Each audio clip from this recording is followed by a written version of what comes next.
अच्छा यार, अब स्टार्ट करते हैं हम लोग। Super base.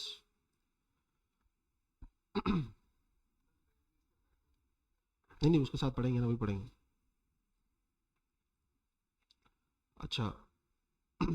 तो मैंने आपको कहा था कि लास्ट क्लास में हम लोग थोड़ा सा सुपर बेस भी देखेंगे कि सुपर बेस पे कैसे काम होता है, क्या तरीक़ेकार है, क्यों यूज़ करते हैं।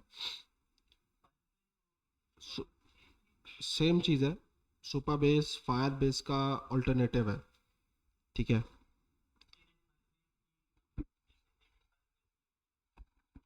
हम्म।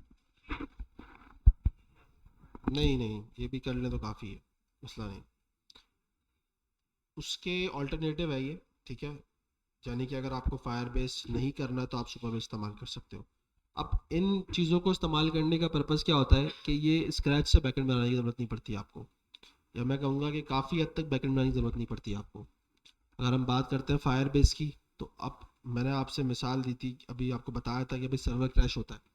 तो सर्वर क्रैश होता है तो उसके अंदर हमारे पास कॉन्सेप्ट होते हैं हॉरिजॉन्टल स्केलिंग के, लोड बैलेंसिंग के। ये कॉन्सेप्ट होते हैं हमारे पास बैकएंड के अंदर। स्केलेबिलिटी, सुना हो शायद आपने मेरे मुंह से वाले वर्ड। तो क्या है कि एक सर्वर पर एक रिक्वेस्ट चली गई पोस्ट की। ठीक है। दूसरे सर्वर पर हम राइट की रिक्वेस्ट भेज सकते हैं, तीसरे सर्वर पर हम गेट की रिक्वेस्ट करते हैं। ठीक है। ये एक होता है आपके पास लोड बैलेंसिंग का कॉन्सेप्ट। ठीक है, मैंने बताया था आपको, शायद बताया था, नहीं बताया था। नहीं यार, बताया था मैंने, नहीं बताया था। हैरत की बात है।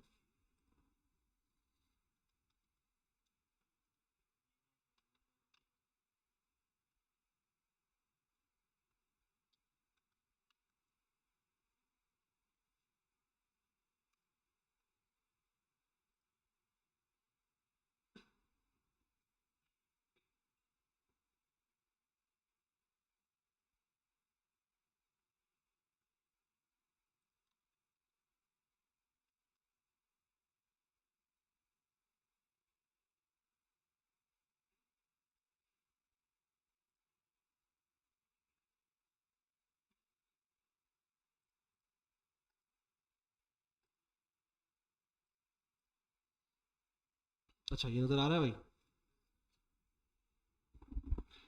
अब लोड बैलेंसिंग का मकसद होता है कि वो क्या करता है, आपका जो डाटा होता है, सही है, आपके सर्वर पे एक लोड आता है, उसको बैलेंस करता है। यानी कि एक ही सर्वर पर सारी रिक्वेस्ट नहीं भेज सकता। अब आपके पास, आप जो एप्लीकेशन बनाओगे उसके यूज़र 5 10 15 हो जाएंगे, 20 हो जाएंगे, 25 हो जाएंगे, उस पर तो फ़र्क नहीं पड़ता इन चीज़ों का। अब जैसे मैं एक बात करता हूँ बड़ी एप्लीकेशन की, स्पॉटिफाई की अगर मैं बात करता हूँ एक, ठीक है, या कोई ऐसी एप्लीकेशन की बात करते हैं हम जो कि एक ऑनलाइन यूज़ हो रही है, आपके साथ और भी काफ़ी सारे लोग उसको एट अ टाइम यूज़ कर रहे हैं। सर्वर पे रिक्वेस्ट जाती है उसकी 50,000 प्लस कह लो, या मिलियन प्लस कह लो आप। रिक्वेस्ट एट अ सेकंड एक सर्वर पे जाती है, सर्वर तो क्रैश हो जाएगा। सर्वर क्रैश होना है। आप बोलोगे यार हर सूरत में सर्वर क्रैश होता है, बिल्कुल। सर्वर के बाद इतना लोड डालोगे तो वो तो क्रैश होगा ना, उसका लोड, उसकी एक लिमिट है कि आप इतने पे इतनी सेकंड पे चीज़ें भेजो, उससे ज़्यादा भेजोगे तो क्रैश होगा। तो उसका सॉल्यूशन ये होता है कि हम मल्टीपल सर्वर्स बना लेते हैं। ठीक है। इस एग्जाम्पल समझ में आ रहा है तो ठीक है, नहीं आता तो कोई मसला नहीं है, दूसरी एग्जाम्पल निकाल लेते हैं हम। सब पहले वाली ज़्यादा बेहतर थी एग्जाम्पल्स, लेकिन यूज़र क्लाइंट और कोई अच्छी सी एग्जाम्पल मिल जाए। ये नेटवर्किंग के अंदर पता है आपके बहुत कॉन्सेप्ट इस्तेमाल होते हैं।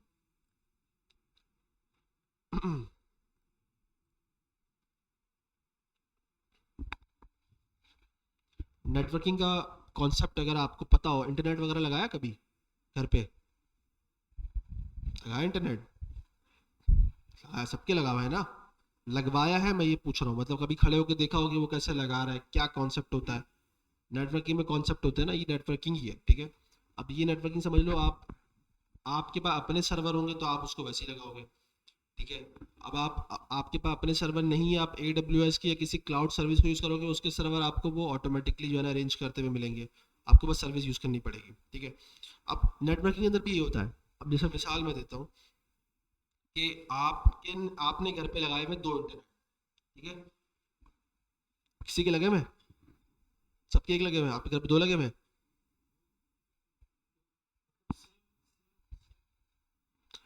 दो इंटरनेट लगे हुए हैं, मैं ये पूछना चाह रहा हूँ।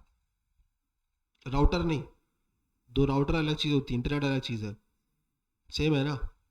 आपके घर पे दो लगे हुए इंटरनेट, कौन सा लगा हुआ है? दो इंटरनेट कैसे हैं, यही पूछना चाह रहा हूँ मैं। दो राउटर अलग चीज़ है, मैं राउटर की बात नहीं कर रहा। मतलब मैं कहता हूँ एक आपने पीटीसीएल लगाया हुआ है, एक स्टॉर्म फाइबर लगाया हुआ है, तो ऐसे है। वो मैं समझ गया, मैं आपसे पूछ रहा हूँ दो इंटरनेट लगाए, जैसे मैं कह रहा हूँ, यानी कि एक सर्विस किसी और से ली हुई है, एक दूसरा किसी और से ली हुई है। ऑफिस में ऐसा होता है, मैं अभी ऑफिस पे भी आने वाला था, ऑफिस में ऐसा होता है। घर पे लोग अक्सर लगा देते हैं, ज़रूरत पड़ती है तो, उन्हें ज़रूरत नहीं होती, लेकिन मैं फिर ही बताना चाह रहा हूँ। तो अब क्या होता है, आपके पास दो इंटरनेट है, सही है, दो इंटरनेट है। अब एक बंद हो जाए, एक ऑटोमेटिकली चलना स्टार्ट हो जाए, ये ऑफिस के अंदर होता है। अब जैसे मैं सॉफ्टवेयर हाउस की बात करता हूँ, मेरी कंपनी है, सही है, तो अब जाहिर सी बात है हमारा काम ही पूरा इंटरनेट के ऊपर है। इंटरनेट बंद तो हम भी बंद हो जाएंगे, काम ही रुक जाएगा सारा। तो उसके लिए क्या होता है कि अगर एक इंटरनेट बंद होता है तो ऑटोमेटिकली आपका दूसरा वाला उस पर एक्टिव हो जाए। तो क्या हो रहा है कि अगर ये वाला सर्वर क्रैश होता है तो उसका लोड दूसरे वाले पे चला जाए। मेरी बात समझ में आ रही है? लोड बैलेंसर नेटवर्किंग के अंदर कहा जाता है, लोड बैलेंस, जो लोड को क्या कर रहा है, बैलेंस कर रहा है। सिंपल वर्ड के अंदर इसको एग्जांपल में ये कहा जाता है। कैसे? भाई आपके पास इंटरनेट एक आया, एक बंद हो गया इंटरनेट। जैसे उसको पता चला कि इंटरनेट बंद हुआ है, उसने क्या किया, सारा लोड यानी कि दूसरा वाला नेटवर्क आपका एक्टिव कर दिया। दूसरा वाला उससे पहले पहले एक्टिव नहीं था, या हो सकता है वो भी हो, ये भी हो सकता है, ऐसा नहीं, सेटिंग होती है, कॉन्फ़िगरेशंस होती है इनकी, वो भी हो सकता है। अब मैं अगर इसको बात करता हूँ हमारी काम के अंदर, हमारी चीज़ के अंदर, तो उसकी एग्जांपल यहाँ पे क्या है, आपके पास यूज़र है, ठीक है, वेबसाइट है, मोबाइल और टैब बनाया हुआ है, आपकी वेबसाइट पे लोड आया, तो बीच में एक मेन सर्वर होता है, ठीक है, लोड बैलेंसर एक काइंड ऑफ सर्वर ही है जिसके ऊपर सारा लोड आ रहा है, ठीक है। उसके बाद वो, आप उसकी कॉन्फ़िगरेशन मैनेज कर दो, आप उसको बता दो कि भाई फर्स्ट सर्वर से आपने सिर्फ क्या करना है, गेट की रिक्वेस्ट लेनी है, पोस्ट की रिक्वेस्ट आपने उस पर नहीं भेजनी, आपने उस पर डिलीट की रिक्वेस्ट नहीं भेजनी। सेकंड वाले पे आप पोस्ट भेजो और डिलीट भेजो, थर्ड वाले पे आप अपडेट भेज दो। तो क्या हुआ कि अगर आपके पास मिलियन यूजर आए, मिलियन यूजर ने मिलियन रिक्वेस्ट करी हैं, तो अब 100 मिलियन की बात करते हैं ना, मिलियन कितने होते हैं आपके हिसाब से? 10 लाख, ठीक है। 10 लाख आपके पास रिक्वेस्ट चाहिए और आपके पास उसके अंदर से 7 लाख आपके पास गेट की थी, या चलो 5 लाख गेट की करते हैं, 50% करते हैं, गेट की ज़्यादा रिक्वेस्ट आती है, तो आपने उसको सर्वर वन पे भेज दिया, सही है, डिवाइड हो रहा है ना आहिस्ता आहिस्ता। फिर आप बोलते हो भाई मेरे पास डिलीट और उसकी अपडेट की, सही है, वो कम आई है मेरे पास, डिलीट और पोस्ट मैंने कहा था, ठीक है, उसकी आई है 2 लाख, आपने दूसरे सर्वर पे भेज दी। फिर आपके पास आई है अपडेट की, जो बची हुई थी वो आपने किस पे भेज दी, तीसरे सर्वर के ऊपर।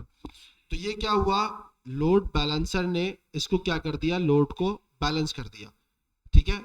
इसको स्केलेबिलिटी कहा जाता है कि आपका सर्वर इतना स्केलेबल हो, ठीक है, कि वो क्रैश ना करे इन चीज़ों की वजह से। अगर वो क्रैश कर जाता है तो खत्म हो गई वेबसाइट आपकी। ओ भाई सर्वर बंद हो गया, भागते फिर रहे हैं, फिर आग लगी हुई है फैक्ट्री के अंदर, पता ही नहीं है कुछ।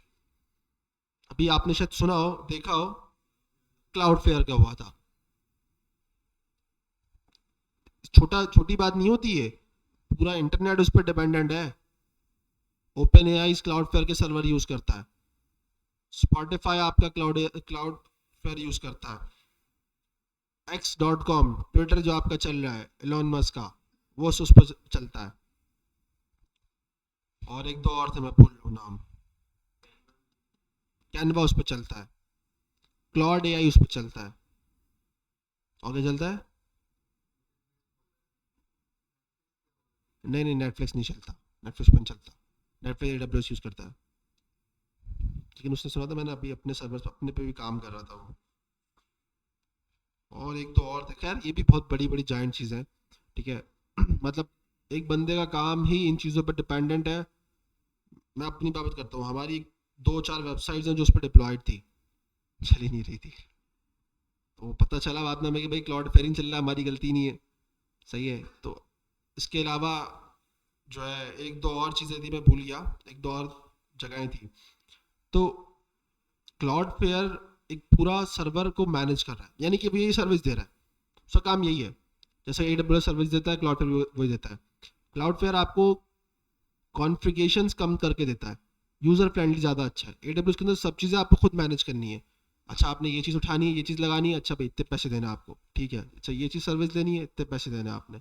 मतलब जोड़ जोड़ जोड़ करके वो ना आपको पूरा बनाना पड़ता है AWS के अंदर। क्लाउड फेयर आपको थोड़े थोड़े बंडल्स में देता है, अच्छा ये यूज़ कर लो, इतने पैसे देना है, इसे यूज़ कर लो, इसको यूज़ कर लो, सर्विस कर लो। तो बंडल्स में थोड़ा कम पैसा लगता है आपका, ठीक है। तो क्लाउड फेयर थोड़ा सा एक्सपेंसिव कम है, ये कहूँगा मैं आपको, बिल्कुल भी नहीं है, बस बहुत ही अच्छे पैसे हैं उसके, इतने बुरे नहीं है कंपेयर AWS की। AWS में लोगों का 500 600 जो है ना डॉलर चला जाता है उसके अंदर, सिर्फ इन चीज़ों के अंदर ही, ठीक है। तो क्लाउड फेयर आपका जो बंद हुआ, उसके सर्वर जो क्रैश हुआ वो तो एक अलग रीजन था, वैसे मैंने देखा नहीं उसका क्या रीजन था, किसी ने पढ़ा है? नहीं पढ़ा।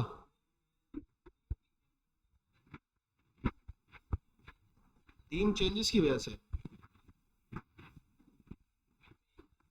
अच्छा, मैंने देखा नहीं, मैंने उसका ब्लॉग नहीं पढ़ा। मैंने सोचा बाद में पढ़ूंगा, देखूंगा क्यों क्रैश हुआ है, लेकिन वो मुझे मिला नहीं। खैर, तो इतने बड़े सर्वर भी क्रैश होते हैं, तो ऐसा तो नहीं है क्रैश नहीं हो सकते, क्रैश हो जाते हैं। अब भले ही वो कोई टीम चेंज ये बोल रहे हैं या कुछ और भी मसला हो सकता है, अपना कोई फॉल्ट हो सकता है। AWS का वो थे लास्ट टाइम, AWS के तो इसलिए हो गए थे कि भाई AWS खुद ही अपनी सर्विस यूज करता है। सही है, ये EC2 इंस्टेंस उसके होते हैं, वो अपने सर्वर यूज करता है, वो अपने सर्वर से जब उसके क्रैश हुए तो AWS पूरा क्रैश हो गया। मतलब AWS अपने सर्वर पर डिपेंडेंट था, वही बंद हो गया तो सब कुछ बंद हो गया। इससे पहले AWS का हुआ था। तो बड़ी बड़ी सर्विसेज हैं, उन सब के भी बंद हो जाते हैं सर्वर्स। तो ऐसा नहीं है कि नहीं हो सकते, हो जाते हैं। तो वो भी आपको ये चीज़ें प्रोवाइड करता है, लोड बैलेंसर और हॉरिजॉन्टल स्केलिंग और ये सब चीज़ें, ठीक है। इनमें क्या होता है कि भाई जब जैसे ही लोड आता है सर्वर ज़्यादा बढ़ना शुरू हो जाता है, सर्वर की रैम बढ़ जाती है ऑटोमेटिकली, सर्वर की जो है ना, सर मतलब ऑटोमेटिकली से मुराद ये होता है कि सर्वर की रैम और स्पेस कैसे बढ़ता है, वो सर्वर शिफ्ट मारना शुरू हो जाते हैं। यानी कि अगर आपने सर्वर लिया हुआ है, फर्ज करो आपने सर्वर लिया हुआ है जैसे कि 4 GB रैम का और कोर टू डू आपने लिया हुआ है, ठीक है। ये पूरी स्पेसिफिकेशन होती है, हम लोग AWS का डिप्लॉयमेंट देखिए ना, आपको बताऊंगा मैं, उस टाइम पे आती है। आप जब उसको सेलेक्ट करते हो फ्री ट्रे के अंदर तो आपको यही मिलता है। आपने जब उसको सेलेक्ट किया, अब आपकी सर्वर वही है, आप उसकी वो सेटिंग करते हो कि भाई अगर मेरे पास लोड ज़्यादा है तो आप सर्वर शिफ्ट कर जाना अपना बड़े सर्वर के ऊपर, जिसमें 8 GB रैम, 8 GB रैम हो, 16 GB हो या से ज़्यादा स्पेस हो, ताकि सर्वर उसको लोड को मैनेज कर सके, ठीक है। तो ये कॉन्सेप्ट होते हैं पूरे स्केलेबिलिटी के, और ये पूरा सिस्टम डिज़ाइन के अंदर आपके उसमें आता है, ठीक है। बहुत बड़ा टॉपिक है, ये छोटी चीज़ें नहीं है, और ये मेन चीज़ है।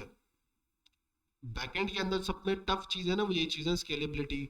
सही है, आप अपने कोड को किस तरह बनाते हो कि किसी के लिए इन चीज़ों, मतलब मैं अगर आपसे एक बात करता हूँ, आपने देखा होगा पाकिस्तान के अंदर दो चार ऐसे कंपनीज हैं जो कि उनके पास इस तरह का कोड है, इस तरह का आर्किटेक्चर है जो क्रैश नहीं करता। अब मिसाल देता हूँ मैं आपको, आपने मैच देखा है, इससे पहले दराज मैच दिखा रहा था ना, PSL दिखाया था उसने, पता नहीं कौन सा दिखाया था। क्या हुआ? बंद हो गया। क्यों बंद हो गया? लोड बढ़ता गया, वो मैनेज नहीं कर सका, उसकी टीम अच्छी नहीं थी। अब आप माइको पे देखो, देखा है आपने, तमाशा भी काफी बेहतर है, ठीक है। इतना आसान नहीं है स्ट्रीमिंग प्लेटफॉर्म को जो है ना, आप इतने यूजर्स को लाके एक साथ, मतलब मैं एक मिसाल देता हूँ, पाकिस्तान और इंडिया का मैच चल रहा हो, ठीक है, तो बहुत बड़ा मैच है ये, कोई छोटा मैच नहीं है, ठीक है। उसके अंदर तो आपके पास तबाह के यूजर्स होते हैं, बिलियंस ऑफ यूजर्स होते हैं जो मैच देख रहे होते हैं, सही है। उसमें आपका प्लेटफॉर्म स्केल कर रहा है, ये बहुत बड़ी चीज़ है। होगा, बिल्कुल होगा। वही बात है ना, मैं कह रहा हूँ ना, कभी ना कभी ये भी क्रैश हो जाते हैं समटाइम, सही है। अभी मैं कुछ टाइम पहले माइक्रो का शायद देख रहा था उस पर, अभी जो पाकिस्तान इंडिया का हुआ था, पता नहीं कौन सा हुआ था, मुझे तो वो जबरदस्त नजर आया था। क्योंकि ये बने हुए हैं कि भाई आप, वो कहते हैं एक टाइम पे, एक पर सेकंड में वो कह रहे हैं कि भाई ले आओ, मिलियन यूजर भी ले आओ, हमारा सर्वर क्रैश नहीं होगा, ये हमारी गारंटी है। उन्होंने आर्किटेक्चर ऐसा बनाया, ये लॉजिकल है, ये सिस्टम डिजाइन है, ये स्केलेबिलिटी है। आपका बैकएंड इतना स्ट्रांग होना चाहिए। और ये $1 million बिजनेस का जो है ना पूरा एक आइडिया है। अगर आपके पास इतना आपको अच्छा आर्किटेक्चर बनाना आता है, आप बोलते हो तो आप इन्वेस्टर ढूंढोगे भाई, आपकी कंपनी में इन्वेस्ट करने आ रहे हैं, आप बोलो भाई मेरे पास इतना इतना बंदा है, मेरी इस वेबसाइट के ऊपर मैं बनाता हूँ स्ट्रीमिंग प्लेटफॉर्म, आप 10 मिलियन यूजर ले आओ, मेरा सर्वर क्रैश नहीं होगा। आप उसको प्रूव करो। मेरा एक दोस्त है, वो अभी जर्मनी शिफ्ट हो गया, सिस्टम डिजाइन पे काम करता था, बड़ा तगड़ा बंदा था वो। उसने बड़ी फिल्म में काम किया था, मैं उसका नाम भूल रहा हूँ, बहुत बड़ी कंपनी थी। पाकिस्तान के अंदर पहले उसने काम किया था, और पाकिस्तान में उसने कैसे काम किया मैं आपको बताता हूँ। उसने एक, मैं कंपनी का नाम भूल रहा हूँ, काम क्या नाम तो जहन में नहीं आ रहा। तो उसने वहाँ अप्लाई किया, उसने अप्लाई में सिर्फ इतना लिखा कि भाई मेरे पास एक ऐसा कोड है जो 10 मिलियन यूजर भी लिया वो क्रैश नहीं करेगा। सिर्फ इतना लिखा उसने, आगे कुछ लिखा ही नहीं उसने, ना सीवी ना कुछ, ना मैं कितना ये वो कुछ नहीं लिखा। सिर्फ इतना इतना लिखा। कंपनी ने उसको वैसे ही फौरन कॉल कर दी, भाई ऐसा क्या है तेरे पास, हमें भी दिखा। वो गया, उसने दिखाया, एक्सेप्ट हो गया, ले लिया उसको। वो शायद माइको में ही था, शायद माइको में ही था, माइको में ही था। माइको में था, पता नहीं कौन सी कंपनी, लाहौर इस्लामाबाद की कंपनी थी, उसमें था यार, और ये स्ट्रीमिंग प्लेटफॉर्म यही था उसका। यहाँ पे उसने ये चीज़ अप्रूव करी, कंपनी में आया हुआ, तकरीबन उसकी सैलरी भी अच्छी खासी ठीक ठाक थी उसकी। तो अपना सैलरी उसने बताई नहीं, लेकिन मैं बता रहा हूँ ठीक ठाक ही थी, ऐसा कम सैलरी होती भी नहीं है। फिर अच्छा वो कीड़ा था इस चीज़ का, बैकएंड का। उसका कोड था ना, उसने बनाया होता ना उसने आर्किटेक्चर, उसने मुझे भी शेयर नहीं किया, उसका उसका कोड है वो कैसे शेयर कर देगा, उसका पूरा आर्किटेक्चर डिजाइन है, क्योंकि वो था कीड़ा।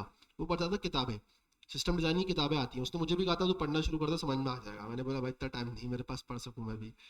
तो बड़ी बड़ी मोटी मोटी किताबें थी, मैंने देखा है उसके पास। तो वो सिस्टम डिजाइन की किताबें पढ़ता था। आज उसको जर्मनी की एक कंपनी ने उसको बुलाया, वो वहाँ शिफ्ट हो गया, वो फैमिली समेत चला गया वहाँ पे वो। ठीक है। तो वो उस चीज का मतलब उसने एक फील्ड में रखा अपने आप को और उसका मास्टर बना। मतलब मैं एक बात कर रहा हूँ, आप सीवी में लिख के कभी नहीं बोल सकते आपका कोड क्रैश नहीं करेगा, अरे क्रैश करेगा भाई, नहीं करेगा, कभी ना कभी तो कर ही जाएगा, हमें पता होता है यार कर जाएगा।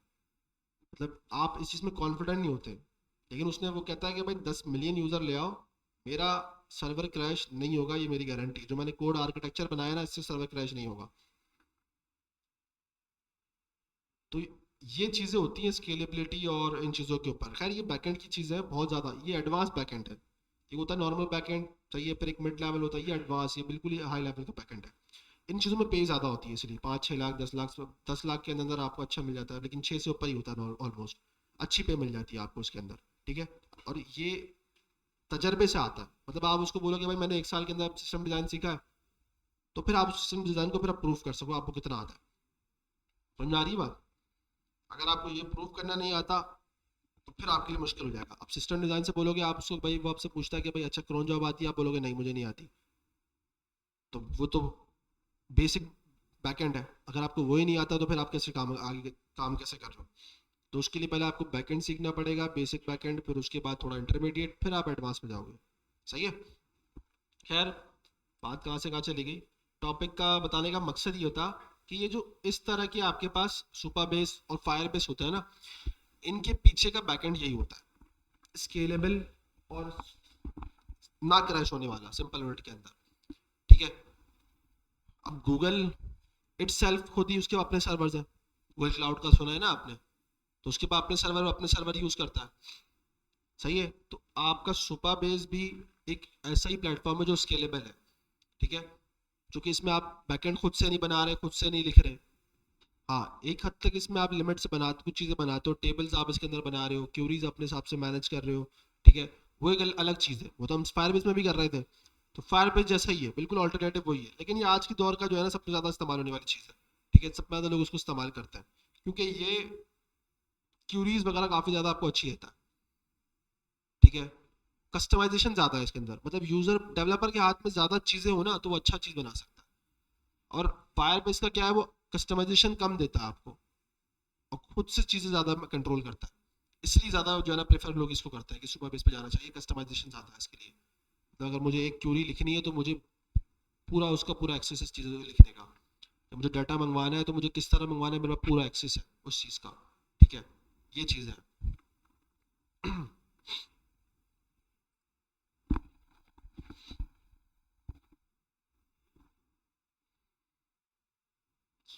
इसको कंटिन्यू विथ साइन अप कर लेते हैं। गिटहब से कनेक्ट करना पड़ेगा इसको।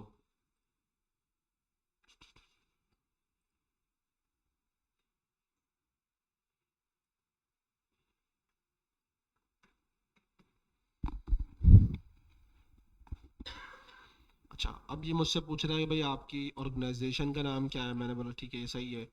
टाइप क्या है, पर्सनल है, हम पर्सनली यूज़ कर रहे हैं। प्लान कौन सा यूज़ करना है, इसके प्लान्स है। ठीक है, प्रो है, टीम है, फ्री है। हम कौन सा यूज़ करेंगे इसमें से भी फ़िलहाल फ्री यूज़ करेंगे। ठीक है, फ्री भी इसकी काफ़ी हद तक ही है, ऑर्गेनाइजेशन क्रिएट हो जाती है। ठीक है, क्या कह रहा है अब, urgent dashboard and management API maintenance. अच्छा, मेंटेनेंस पे गई हुई है। बिटवीन यूटीसी नवंबर, यूटीसी हमारा फॉर डिटेल्स। ठीक है, डेटाबेस पासवर्ड मुझसे पूछ रहा है। जैसे कि मैं इसको कर देता हूँ 1 2 3 4 5 6, नहीं लेगा।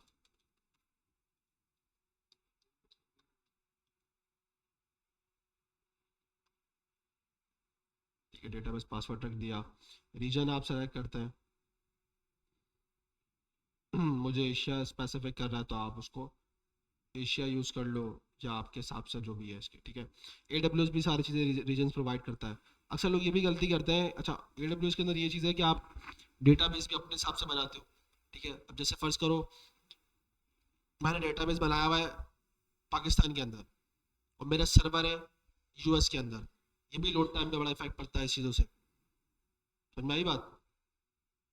तो ऐसा भी नहीं करना होता। जब आप जहाँ सर्वर है वहीं वहीं पे बनाओ, क्योंकि जाहिर सी बात है उसको कम्युनिकेट करने में, नेटवर्क ट्रांसफ़र करने में टाइम लगेगा ना उसको भी। ठीक है, तो ये चीज़ें भी होती हैं। तो मैंने इसको कर दिया भाई Asia specific. Create new project, और हमारा प्रोजेक्ट क्रिएट हो जाएगा। ठीक है, इसको सेव कर लेते हैं नेक्स्ट टाइम के लिए।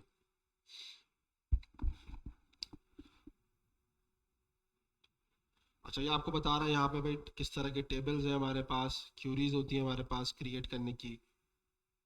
और ऑथेंटिकेशन, स्टोरेज, एज फंक्शन का मैंने आपको बताया था, याद है क्या, नहीं याद है? एज फंक्शन मैंने बताया था ना आपको। सर्वरलेस फंक्शंस, एज फंक्शन निकाला था उनको भी। रियल टाइम भी हमने वहाँ देखा था फायर बेस के अंदर। ठीक है, इसके अंदर भी है। तो काफ़ी सारी चीज़ें आपको खुद ही प्रोवाइड करता है ये। ठीक है, प्रोजेक्ट URL है। ठीक है, और API की आपके पास, सही है। तो आप इसको कॉपी कर लेना और अपने प्रोजेक्ट के अंदर इसको सेव कर लेना।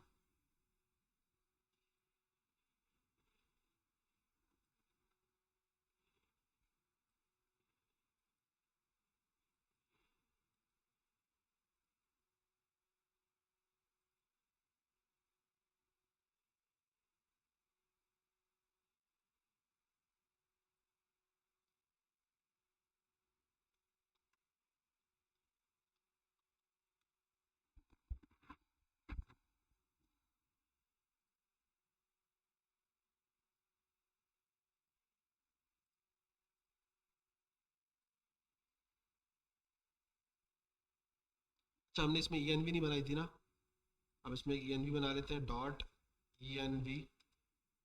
और इसके अंदर हम इसको रख लेंगे, सेव कर लेंगे, सही है।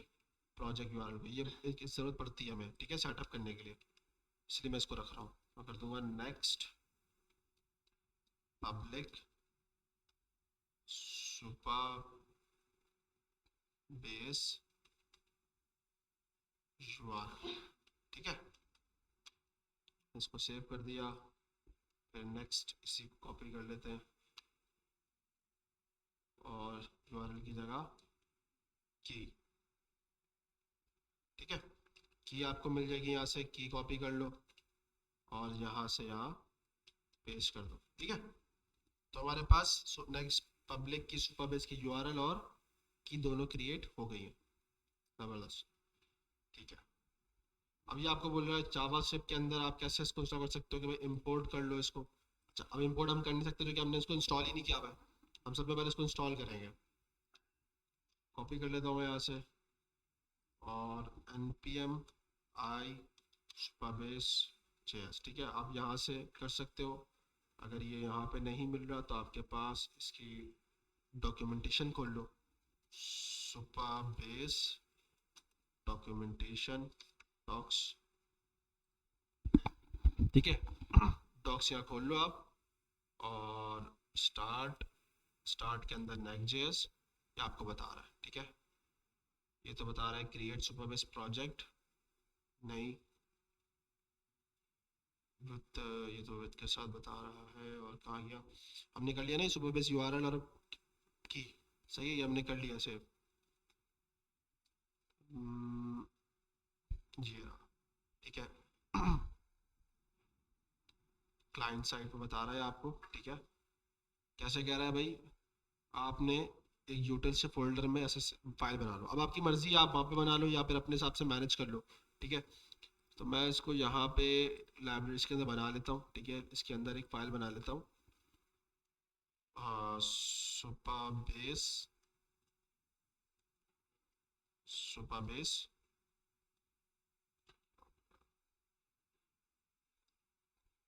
क्लाइंट डॉट टीएस, हम जेएस यूज़ कर रहे हैं, टी जेएस यूज़ कर रहे हैं ना, जेएस।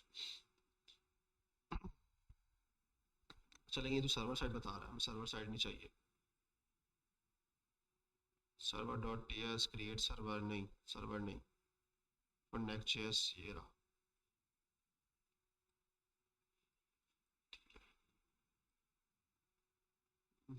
यही है, नहीं नहीं, ये नहीं है।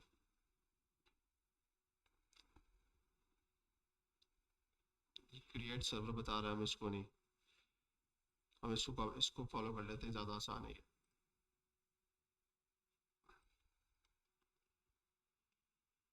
सर्वर साइड पे हम बना ही नहीं रहे, हम तो जेएस यूज़ कर रहे हैं ना।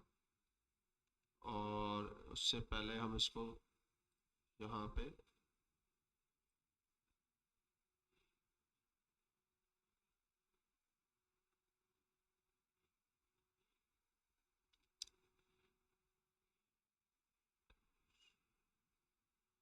फीचर्स आर्किटेक्चर मैं देखना चाह रहा हूँ, इंस्टॉलेशन का क्यों नहीं प्रोवाइड कर रहा। टेम्पलेट नहीं, टेम्पलेट नहीं, ये रहा npm install superbase superbase js, सही है। npm install superbase superbase js।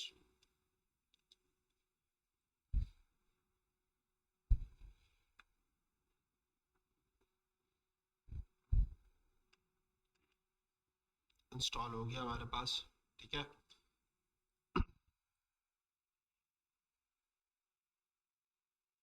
Create client हम कर देते हैं, ठीक है।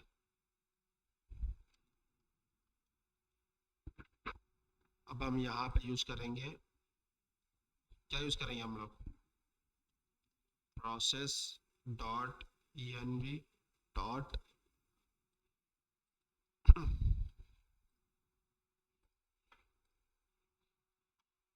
सुपरबेस यूआरएल,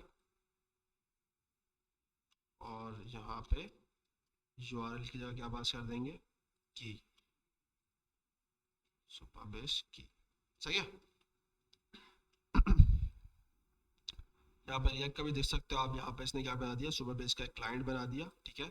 और उसको अब हमने, अब इसी को जैसे हम उसमें बनाते थे ना फायरबेस के अंदर, हमें फायरबेस की फाइल बनाते थे, उसके अंदर फिर हम लोग कॉन्फ़िग सारी एक साथ डालते थे, और फिर उसमें दो तीन वेरिएबल बनाते थे, फिर हम उसको वहाँ जाके यूज़ करते थे। याद है ना, भूल गए। इसके अंदर मेरे ख्याल से हमारे पास है ना फायरबेस वाली फाइल है या नहीं है।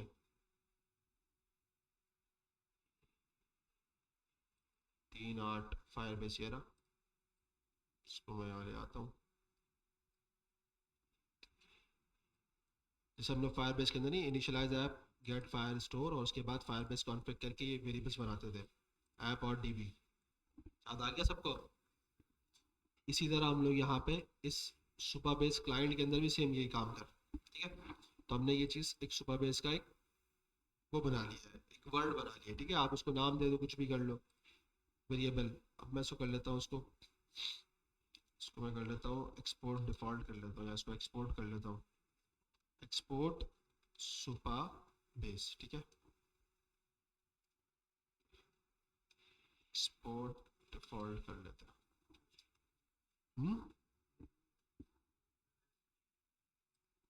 क्या नहीं है?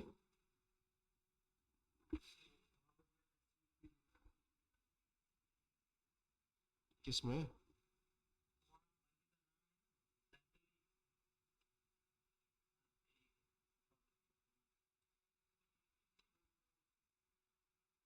खैर हो गई, चलो बस सही है। ठीक है, अब हम इसको यूज़ करेंगे अपनी एप्लीकेशन के अंदर। एप्लीकेशन के अंदर आएंगे, हमारा जो मेन पेज है, लैंडिंग पेज था हमारा, कौन सा था मेन पेज? नहीं, लैंडिंग पेज था। एप्लीकेशन स्टार्ट करके देखते हैं ना, npm run dev, ठीक है।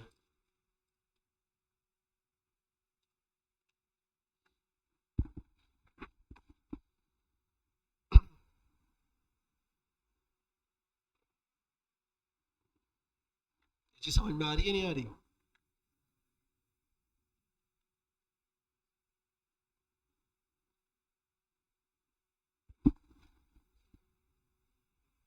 अबे हाँ यार, ये तो मसले वाली, इसको तो मैंने दूसरे गलत जगह प्रोजेक्ट बना दिया हम लोगों ने, प्रोजेक्ट गलत जगह बना दिया हम लोगों ने।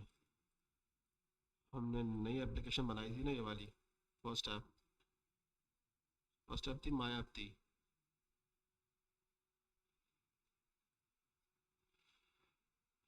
लास्ट वाली एप्लीकेशन कौन सी थी? फर्स्ट ऐप थी, माया ऐप थी मेरे ख्याल से।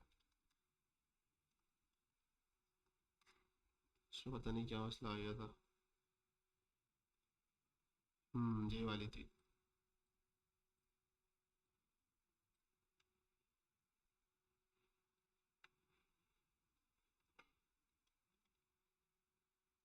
इसमें हम ऐप के अंदर नहीं, इसमें ऐप के अंदर नहीं बना सकते, इसके अंदर हम बाहर ही बना देते हैं।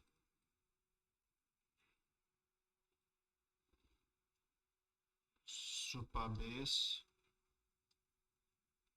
क्लाइंट डॉट जेएस, ठीक है, ये हमने बना दिया। उसके बाद हम लोग पेज के अंदर आएंगे, ठीक है, और इसको थोड़ी देर के लिए बंद करते हैं।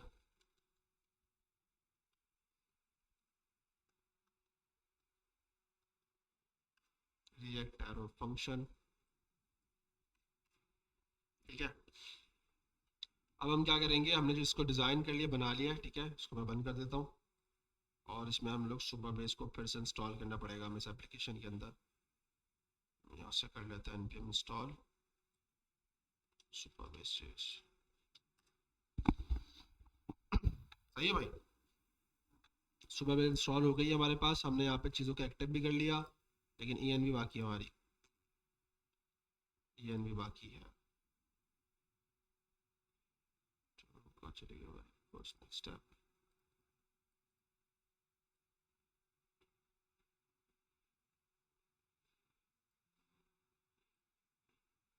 ठीक है भाई, ई भी आ गए हमारे पास। npm run tab,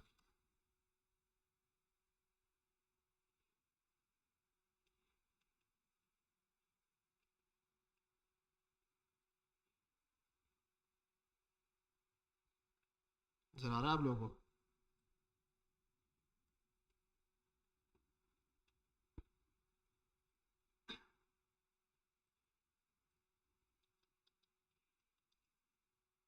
सही है भाई, चल रहा है हमारा, ठीक है।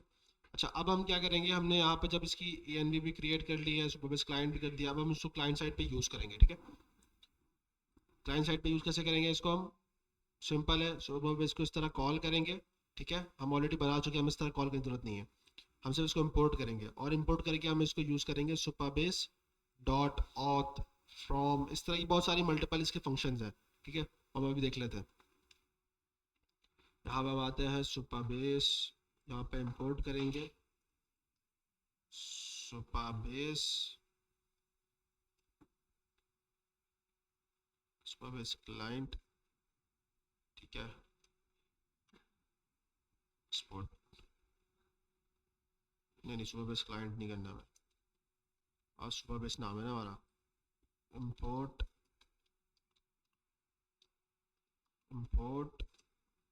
from फ्रंट बाहर है, और स्लैश सुपरबेस क्लाइंट, हमने डिफॉल्ट यूज किया ना, सुपरबेस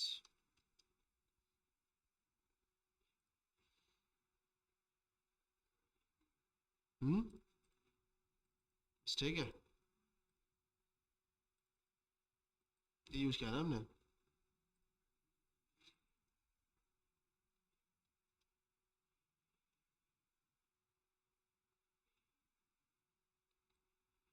क्लाइंट जेएस नहीं कर सकते हम, चूँकि हम टीएस यूज़ कर रहे हैं, तो हमें इसको पीएस करना पड़ेगा। हमने टाइप से प्रोजेक्ट बना दिया था क्या, पब्लिक, हाँ टाइप से कहाँ से आ गई,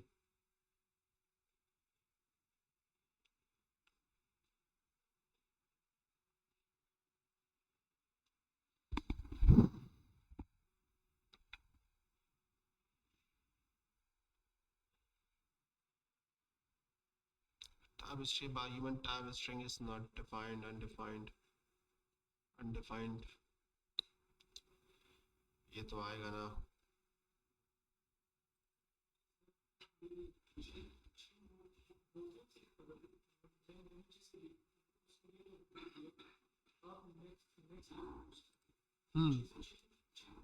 नहीं नहीं, सिमिलर होती है, फर्क नहीं है। इन्होंने इन्होंने यहाँ पे आपको जो समझाया हुआ ये तरीकेकार सारा, ये सारा इसका वही है।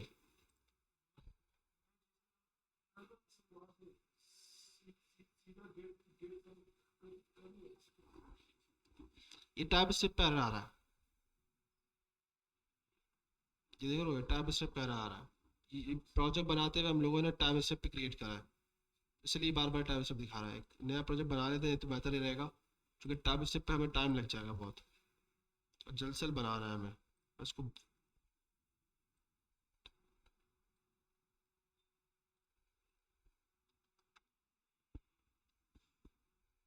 क्रिएट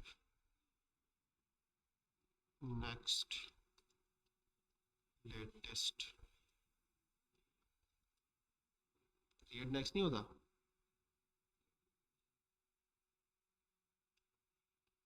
चेक कर लेते हैं।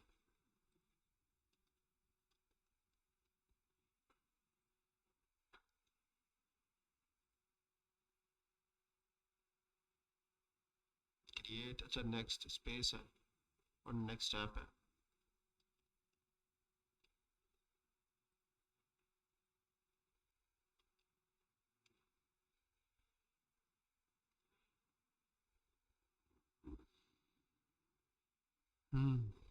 क्रिएट नेक्स्ट लेटेस्ट ऐप्स, अच्छा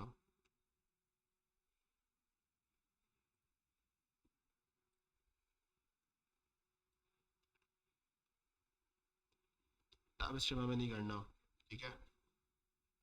अच्छा कर देते हैं सुपर बेस ऐप,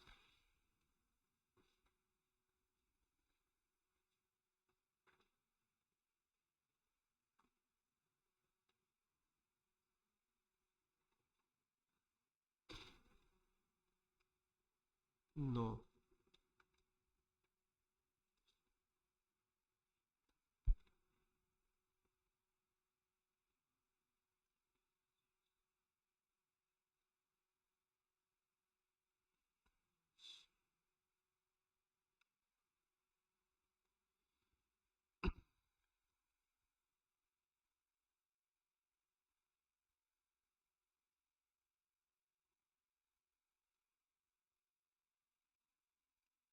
तो जब तक इंस्टॉल हो रहा है हम जो है ना सुपर बेस को थोड़ा सा और देख लेते हैं, ठीक है। इसको देख लो भाई। अच्छा, जब सुपर बेस हमारी इंस्टॉल हो जाएगी, ठीक है, तो फिर हम इस पर वर्किंग स्टार्ट कर देंगे, ठीक है। इसमें मैं आपको दिखा देता हूँ, यहाँ पे हमारे पास टेबल एडिटर आ जाता है, ठीक है। हम अपना टेबल यहाँ से डायरेक्ट क्रिएट कर सकते हैं, ठीक है। अब जैसे मैं यहाँ पे आता हूँ, क्रिएट टेबल, टेबल पे क्लिक करता हूँ, टेबल का नाम, ठीक है। अब एक मिसाल देता हूँ, हम लोग जैसे टू डू वाला काम करते हैं, ठीक है, तो हम क्या बनाएंगे, टू डू, सही है, टू डू दे सकते हैं, ठीक है। डिस्क्रिप्शन हम डिफाइन करते हैं। अच्छा, अब इसके अंदर हमारे पास होता है ये RLS, ठीक है। RLS क्या होता है आपके पास, रॉ लेवल सिक्योरिटी, ठीक है। सिक्योरिटी क्या है कि यार हर कोई हमारी एपीआई को या हमारे जो डेटाबेस है उसको एक्सेस ना कर सके, उससे कम्युनिकेशन ना कर सके, ठीक है। तो उसके लिए पूरी रिस्ट्रिक्शंस है यहाँ पे, ठीक है। मैं आपको यहाँ पे सिर्फ दिखा देता हूँ, वैसे तो बहुत ज़्यादा है ये, या मैं आपको यहाँ से रिकमेंड,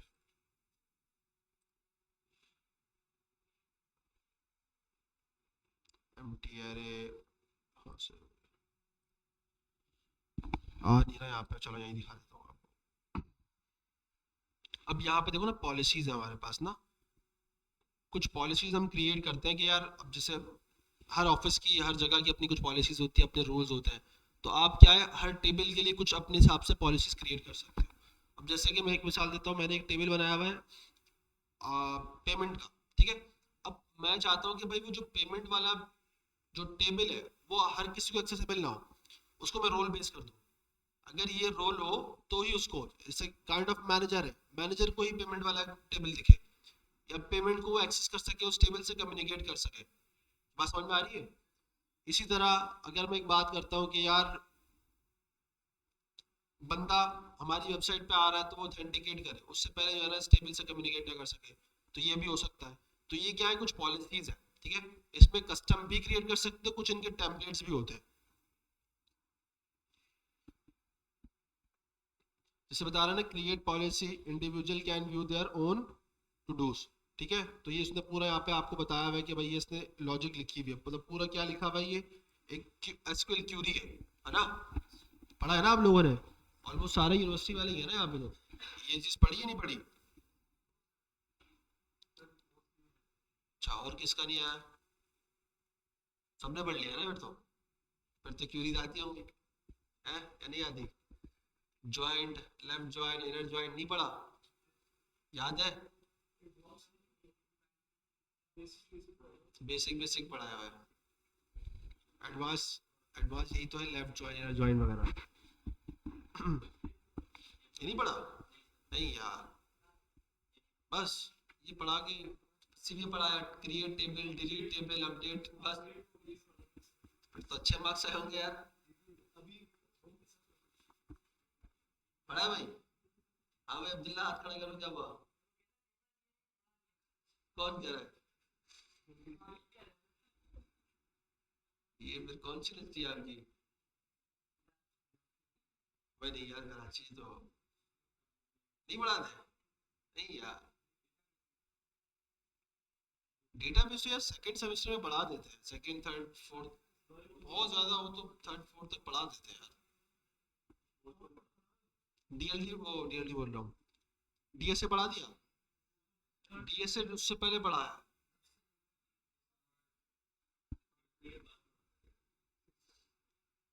डीएसए के बाद पढ़ाते हैं, क्या डीएसए मैंने कब पढ़ा था,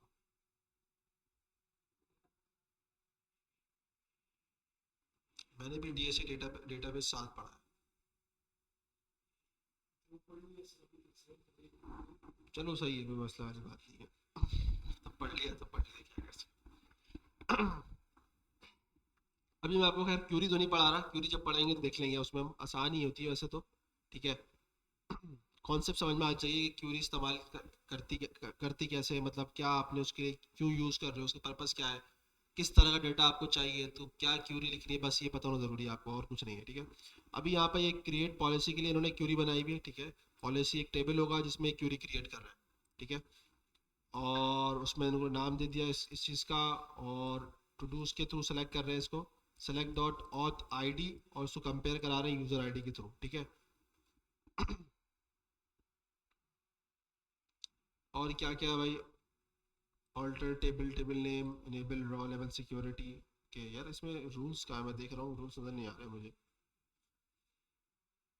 अच्छा, ये यहाँ पर डाला हुआ है कि भाई profiles are viewable by everyone, सही है, यानी कि मेरी प्रोफाइल सबको दिख जाए, तो उसके लिए इन्होंने यहाँ क्यूरी लिखी हुई है। इसी तरह के भाई जो मेरा डाटा है, अब मिसाल के तौर पे एक बात है मेरा डाटा कोई और एक्सेस करने की कोशिश करता है, तो अगर मैंने क्यूरी ऐड नहीं करी, पॉलिसी ऐड नहीं करी, तो कर लेगा, कर लेगा ना। भाई मैं एक काम करता हूँ, सेलेक्ट ऑल की क्यूरी मारूंगा, सबका डाटा आ जाएगा, आ सकता है ना। क्यूरी तो इतनी खतरनाक चीज है, उसमें बकायदा आप लोगों ने शायद पढ़ा नहीं पढ़ा, एसक्यूएल इंजेक्शन पढ़ा है, नहीं पढ़ा, किसने पढ़ा है, बताओ भाई।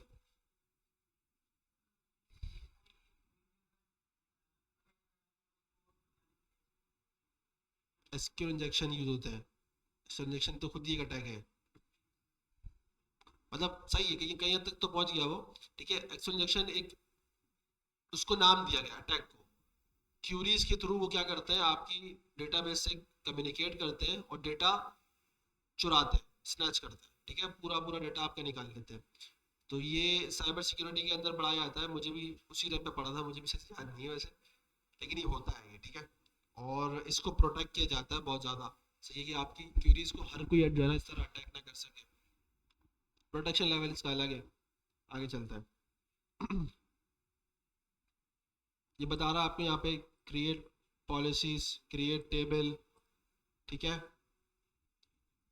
इंसर्ट, इंसर्ट के लिए, सेलेक्ट के लिए ये क्यूरीज इन्होंने डिफाइन करी हुई है, इंसर्ट की पॉलिसीज है, अपडेट करने की पॉलिसीज है, डिलीट करने की है, व्यू की है, तो ये सही है। तो बहुत सारी इसमें पॉलिसीज है, इंक्लूडिंग आप अपने हिसाब से भी लिख सकते हो, आपकी कस्टमाइजेशन, आप चाहते हो कि यार मेरी एक अलग ही पॉलिसी हो जो इनके से हटके हो, तो आप उसको क्रिएट कर सकते हो।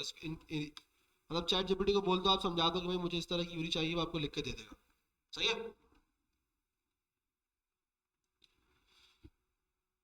नेक्स्ट चलते हैं फिर हम, अभी मैं इसको अनेबल कर रहा हूँ ना, इसको हटा देता हूँ।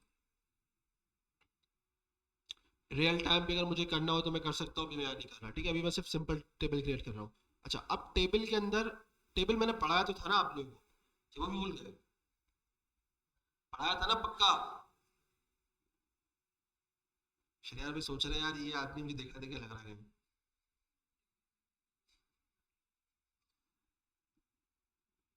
पढ़ाया नहीं पढ़ाया। अरे फायर बेस को मारो गोली, तो टेबल की बात कर रहा हूँ। नहीं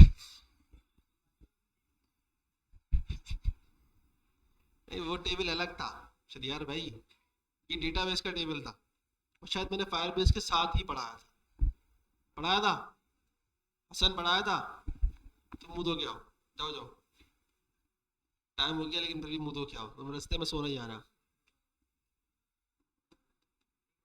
अबे नहीं करो यार, अब इतनी सारी वीडियोस बनाई कि कौन कौन सी देखना फिर बैठे, यार मैंने पढ़ाया है। और ये मैंने शायद फेसबुक की, जब मैं एप्लीकेशन बनवा रहा था, मैंने तब पढ़ा के आपको बताया था यार, टेबल का पूरा बना के बताया था, टेबल क्या होता है।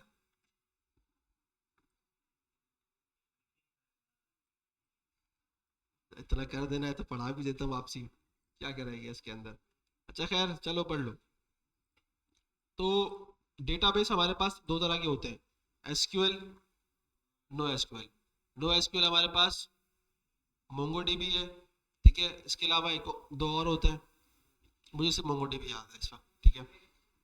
पोस्टग्रेस नो एसक्यूएल नहीं होता, वो एसक्यूएल है, ठीक है, वो एसक्यूएल डाटा होता है। अब नो एसक्यूएल में और एसक्यूएल में डिफरेंस ये होता है कि एसक्यूएल टेबल बेस्ड चलता है, ठीक है, टेबल बेस्ड डेटा सेव होता है। अब उसकी एग्जांपल आप आज की किसी भी चीज़ में ले लो, यानी कि एक मिसाल देता हूँ मैं, गेट पे एंट्री होती है तो आपका जो राइडर होता है, क्या बोलते हैं, सॉरी, वॉचमैन होता है, जो आपका चौकीदार होता है, गार्ड होता है, ठीक है, तो वो क्या करता है, एंट्री कर रहा होता है, आपके घर के पास कोई आ रहा होता है, तो यार वो लिखता है कि यार अच्छा ये बंदा आया है, इसका नंबर लिखता है, फिर साइन वाइन करवाता है, या उसका एनआईसी नंबर लिखता है, ये क्या है, एंट्री है ना। आप अकाउंट में है ना, आप लेजर बनाते हैं ना, तो वो एंट्री है ना आपकी, सही है, तो वो क्या है, एक टेबल में सेव हो रहा है डाटा, सही है। तो वो डाटा जो सेव हो रहा है, किस में सेव हो रहा है, टेबल में, टेबल फॉर्मेट के अंदर, सही है। तो डेटाबेस भी बिल्कुल ऐसे सिंपल काम करता है, आप डेटा को स्टोर करते हो टेबल फॉर्मेट पे करता है। उसके लिए पहले आप ऊपर बताते हो उसको लेबल्स, फील्ड जिसको कहा जाता है, फील्ड बताते हो आप कि भाई मुझे ये कॉलम चाहिए, ये चीज़ चाहिए, ये चीज़ नहीं चाहिए। अब मिसाल देता हूँ मैं, मैंने जैसे गार्ड वाली की बात करी, ठीक है, अब गार्ड के पास एक रजिस्टर है, ठीक है, उसमें उसने कॉलम बना के रखे होते हैं, एक कॉलम होता है नाम का, कौन आ रहा है वो उसके नाम की एंट्री करेगा। नेक्स्ट होता है उसका नंबर, नंबर लिखना है, ठीक है। फिर कौन सा होता है, टाइमिंग्स होती है उसके अंदर, एक और भी होता है उसके अंदर, एनआईसी नंबर भी लिखता है वो शायद, कहाँ जाना है, किसके पास जाना है, पर्पस, क्या पर्पस है आपका आने का, व्हीकल नंबर भी लिखता है। मतलब ये डिपेंड करता है ना किसका रजिस्टर के हिसाब से, तो ये मल्टीपल रजिस्टर है उस हिसाब से एंट्री करेगा। अब आपके पास 4 5 कॉलम, ये सब क्या है, कॉलम्स है। सेम वर्किंग होती है बिल्कुल आपके पास एसक्यूएल डेटा के अंदर। मोंगोडीबी को हम पढ़ेंगे, वो नो एसक्यूएल है, ठीक है, उसमें ऐसा नहीं होता, उसमें टेबल फॉर्मेटिंग नहीं होती, बिल्कुल अलग ही चलता है वो। लेकिन इसके अंदर क्या होता है कि आपके पास डेटा स्टोर होता है टेबल फॉर्मेटिंग के अंदर। अब हम बात कर रहे हैं डिजिटल वर्ल्ड की, तो डिजिटल वर्ल्ड के अंदर टेबल फॉर्मेटिंग के अंदर आपके पास टाइप भी मैटर करती है। यानी कि नाम मेरे पास कौन सी टाइप में आएगा, टेक्स्ट में आएगा, स्ट्रिंग में आएगा। उसके बाद अगर मैं नंबर लिख रहा हूँ तो भाई वो कौन सी टाइप में आएगा, अगर उसमें डैश नहीं है डायरेक्ट लिख रहे हैं तो कौन सी टाइप में आएगा, नंबर में एडजस्ट हो सकता है वो, हो सकता है ना। फिर नेक्स्ट हमारे पास आएगा, मैंने आपसे बात करी जैसे कि पर्पस की बात करते हैं, ठीक है, टाइम आ जाएगा तो टाइम स्टैम्प उसको बोलते हैं क्या, जैसे आप लोगों ने जावास्क्रिप्ट में पढ़ा डेट डॉट नाउ पढ़ा था आप लोगों ने, ठीक है, अभी का टाइम क्या हो रहा है फौरन उठा लेते हैं। तो ये सब क्या है, सॉरी,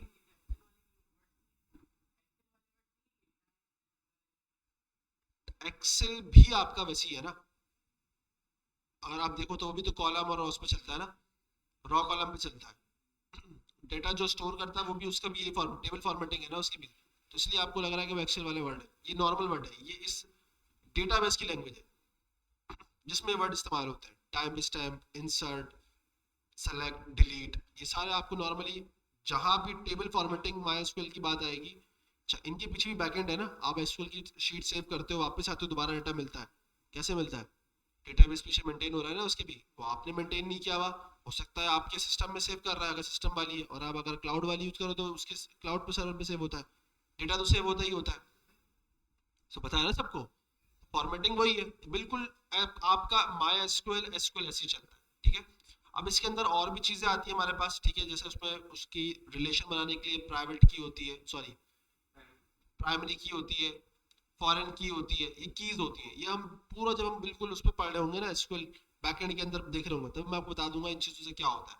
लेकिन ये क्या है, एक कॉन्सेप्ट है आपका पूरा डेटाबेस का, ठीक है, जिससे आपको टेबल फॉर्मेटिंग बनानी पड़ती है। ये बात समझ में आ गई, पक्का। अब मैं आता हूँ यहाँ पे आपको समझाता हूँ थोड़ी सी, ठीक है, जल्द से जल्द समझाऊंगा ताकि ये जो है ना जल्द से जल्द खत्म हो जाए ये, वरना तो ये रोज आके यही पढ़ते रहते हैं एक ही चीज। अब आप देखो मेरे पास है 3 टेबल, सही है,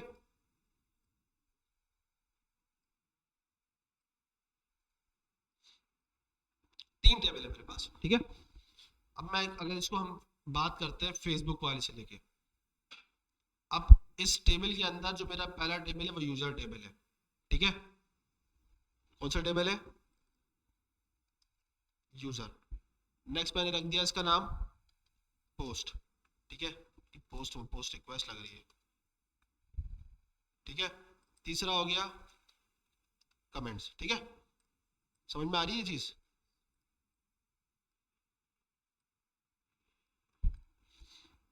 समझ में आ रही है, ठीक है। अब आपके पास यूजर आएगा, यूजर रजिस्टर्ड होगा, ठीक है, वो इस टेबल के अंदर क्या होगा, सेव होगा, सही है, उसकी एक पहली एंट्री होगी,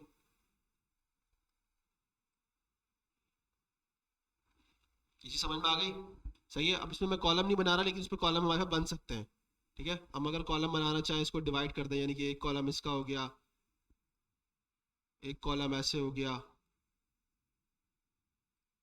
एक कॉलम आप डिफाइन कर दो ऐसे, मतलब मल्टीपल कॉलम्स हम डिफाइन कर सकते हैं, ठीक है।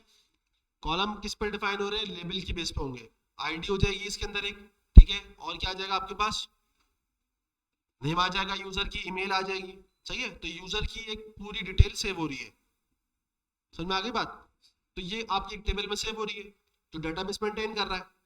मैंने आपको सिंपल मिसाल दी ना रजिस्टर की, वो भी यही कर रहा है ना, कौन आ रहा है कौन जा रहा है, आपके जो ऐसा ऐसा बंदा है जो कि जिसका इस सोसाइटी से या आपकी बिल्डिंग से लेना देना नहीं है, उसकी एंट्री कहाँ हो रही है, रजिस्टर पे हो रही है, ठीक है। अब यहाँ पे हम बात कर रहे हैं एप्लीकेशन की, अब हमारी एप्लीकेशन को वही एक्सेस करेगा जो लॉगिन करेगा, लॉगिन करने के लिए उसको अपनी ईमेल पासवर्ड चीजें सेट करनी पड़ेंगी। उसकी एंट्री कहाँ हो रही है? यहाँ के टेबल पे, यानी कि आपके डेटाबेस के अंदर जो टेबल क्रिएट हो रहा है उस पे। ठीक है, मैं बात कर रहा हूँ यूजर के टेबल की। हम यहाँ पे आते हैं भाई यूजर टेबल के अंदर। मैंने आपको यहाँ पे डिफाइन कर दिया भाई, नेम आ रहा है, टाइप आ रहा है, डिफॉल्ट वैल्यू और प्राइमरी। बात समझ में आ गई? नेम, नेम क्या बन रहा है? अभी हम कॉलम बना रहे हैं। ठीक है, ये कॉलम है नहीं, कॉलम इससे बनेगा जो मैं यहाँ पे डिजाइन करूंगा। यानी कि मैंने बना रहा हूँ यहाँ पे आईडी और मैंने उसको बता दिया भाई इसकी टाइप कौन सी है। ठीक है, ये इन टू फोर क्या है? ये तो इसके इंटीजर्स है। इंटीजर्स के अंदर भी ये वैल्यूज है कि आपको आईडी की कितनी लिमिट रखनी है। ठीक है, ये होती है next level, high level languages के अंदर चीजें होती हैं। यानी कि आपने देखा होगा सी प्लस सी शार्प के अंदर, शायद आप लोगों ने इस चीज को देखा होगा। जावा से तो आपने चीजों को देखा ही नहीं होगा, बिल्कुल भी आपको मिलेंगे भी नहीं। ठीक है, तो अब जैसे यहाँ पे मैं एक काम करता हूँ ना, इसको 8 ही रख देता हूँ। ठीक है, बिट्स का कॉन्सेप्ट होता है, तो बताया ना आप लोगों को। सही है, अब मैंने रख दी इसको आईडी और डिफॉल्ट वैल्यू। इसमें भी इन्होंने नल उसको पहले से सेट किया हुआ है। यहाँ सेटिंग के अंदर हमारे पास ऑप्शन होगा, मैं इसको अगर हटा दूंगा इस यूनिक या इस आइडेंट, अगर यूनिक कर दूंगा तो फिर यूनिक भी देखेगा, फिलहाल हमें जरूरत नहीं है इसकी। नेक्स्ट है हमारे पास क्रिएटेड एट, वही वाली बात, टाइम वाली बात। क्या आ रहा है यहाँ पे? टाइम, टाइम पे स्टैम्प यहाँ पे यूज कर रहे हैं। सही है, ये बोल रहा है टाइम्स, जनस ने जेड यूज किया हुआ है, date and time including time zone. ये टाइम जोन के साथ सेलेक्ट कर रहा है, ये टाइम जोन के बगैर है। फिर ये इसने क्या है, इसका नॉर्मल फंक्शन है ना, ये तो पता है ना आपको। नाउ करेंगे तो नया आ जाएगा आपके पास। ठीक है, अब आपको उसको प्राइमरी करना है तो आप उसको प्राइमरी कर सकते हो। प्राइमरी नहीं करना, प्राइमरी है क्या मैं बताता हूँ थोड़ी देर से पहले। अब मुझे एक और कॉलम ऐड करना है, जैसे मैंने आपसे बात करी, मुझे कॉलम ही ऐड करना है नेम के नाम से। ठीक है, क्या टाइप दूंगा मैं इसको? टेक्स्ट। ठीक है, यहाँ पे हमारे पास आता है टेक्स्ट। अब क्या ये नल चल जाएगा? मतलब मैं इस पर डिफॉल्ट वैल्यू सेट कर दूं? जरूरत नहीं है, एम्प्टी छोड़ देते हैं। ठीक है, हाँ मैं यहाँ से इसको डिफाइन कर सकता हूँ कि भाई मुझे ये नलेबल चाहिए नहीं चाहिए। ठीक है, या मुझे ये यूनिक चाहिए नहीं चाहिए। नाम यूनिक से फर्क नहीं पड़ेगा मुझे। ठीक है, एक से ज्यादा भी नाम हो सकते हैं ना लोगों के। एक और कॉलम ऐड कर लेते हैं, ईमेल। फिर यहाँ पे आते हैं, ईमेल के लिए क्या हम यूज करेंगे? यहाँ पे क्या यूज करेंगे? बताओ ना, टेक्स्ट ना, टेक्स्ट यूज करेंगे। इसको भी नल करना चाहिए। क्या पूछ रहा है? इज नलेबल, क्या ये नल चलेगा? चल जाएगा? इसको नल रखना है हमें। मेल अगर नल रख देंगे तो फिर तो बंदा आएगा कैसे, मसला आ जाएगा। तो इसको हमें यूनिक करना पड़ेगा। क्या लिखा हुआ है? Specific if the column can assume null value if no value is provided. ठीक है, तो मुझे ये नलेबल चाहिए, तो मैं क्या करूंगा? चेक करूंगा, अनचेक करूंगा? अनचेक करूंगा ना, चेक करूंगा, पक्का? सही है, ये मैंने अभी सिर्फ कितने कॉलम ऐड कर दिए? आईडी और 4। सही है, सिर्फ 4 बता रहा हूँ अभी। आगे फॉरेन की भी मुझसे पूछ रहा है, फॉरेन की बताता हूँ आगे चल के। अभी फिलहाल इसको छोड़ देते हैं, सेव कर दूं मैं इसको?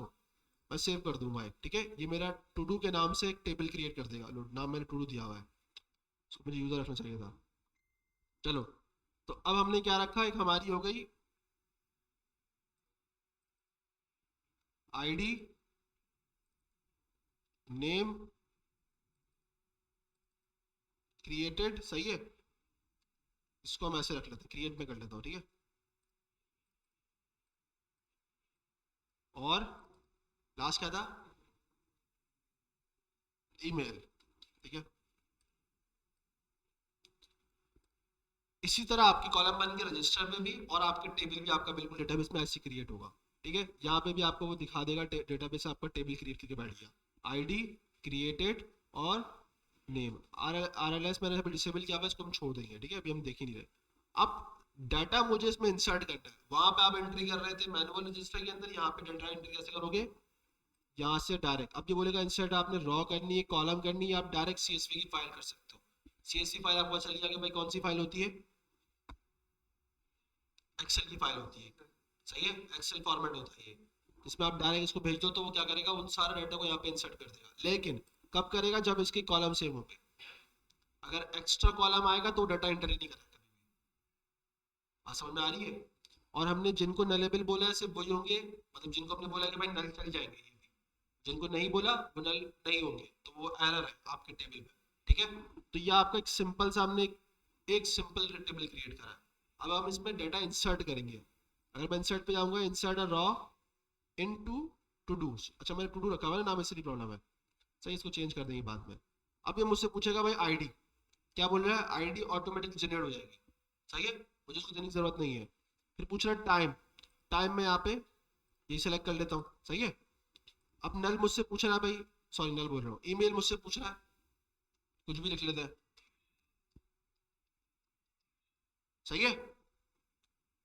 ऑप्शनल फील्ड इसने मुझे डाला हुआ है नेम, ठीक है, ऑप्शनल फील्ड रखा था हमने क्या, नाम चलो याद नहीं आ रहा मुझे, उसको मैं टेस्ट नाम दे देता हूँ, मैं सेव कर दूंगा, आपके डेटा की एंट्री हो गई। समझ में आई बात। इसी तरह आपके डेटाबेस के अंदर डेटा सेव होता है। इतनी चीजें समझ में आ गई सबको। चाहे आपका दुनिया का कोई बड़े से बड़ा सॉफ्टवेयर हो, सारा फॉर्मेटिंग ये यूज होती है। ठीक है, कौन है ये, आप भाई